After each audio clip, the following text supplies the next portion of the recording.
Salutations, c'est Wink. Aujourd'hui, tuto sur les keyframes dans KDN Live. Qu'est-ce qu'une keyframe? Pour commencer, une keyframe c'est un point dans le temps où on définit qu'un tel objet doit avoir telle propriété.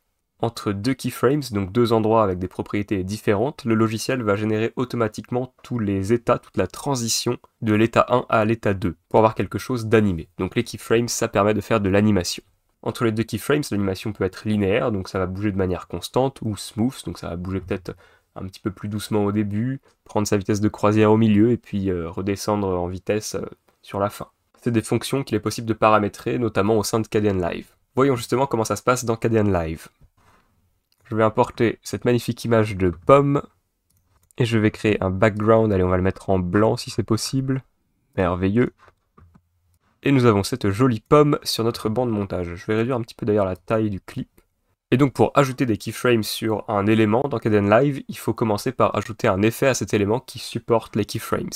Un des effets qu'il supporte assez bien par exemple, c'est l'effet Transform. Si je vais ici, voilà, vous voyez que j'ai cette barre là, cette espèce de timeline sur laquelle je vais pouvoir définir mes images clés. Donc j'en ai une nativement au début, et puis je peux en ajouter d'autres. Par exemple, on va dire que ici, on peut en rajouter une deuxième. Et je vais pouvoir aller changer les différents paramètres. Par exemple, la position sur l'axe X, ou la taille, on va la mettre, admettons, à 60%. Et entre ces deux images clés, si je lis le clip, le logiciel s'arrange pour faire lui-même la transition. Je lui ai dit qu'au début, elle avait ces paramètres-là, ici elle doit avoir ces paramètres-là, et si je prends un point par exemple ici, vous voyez qu'il a calculé lui-même les variations de valeur. C'est ça l'intérêt des keyframes.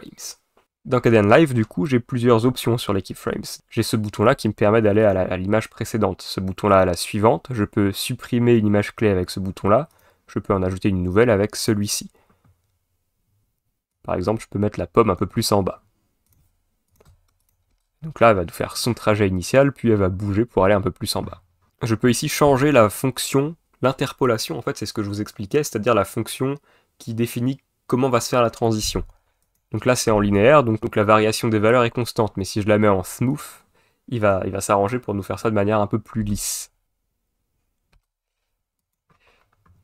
A noter que pour que ce soit pris en compte, donc là, c'est pas smooth parce que entre celle-ci et celle-ci, c'est du linéaire, mais là j'ai mis smooth ici et là smooth ici, et vous allez voir que du coup, voilà, c'est ce que je vous expliquais, ça fait plus propre.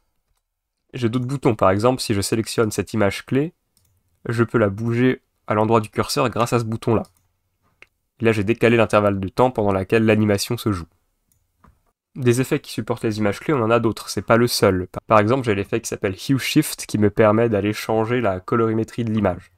Donc je peux dire que par exemple, à partir de ce moment-là, la pomme est toujours dans son état initial, et puis à ce moment-là, je vais changer sa teinte, et oh, on va faire une pomme violette. Waouh!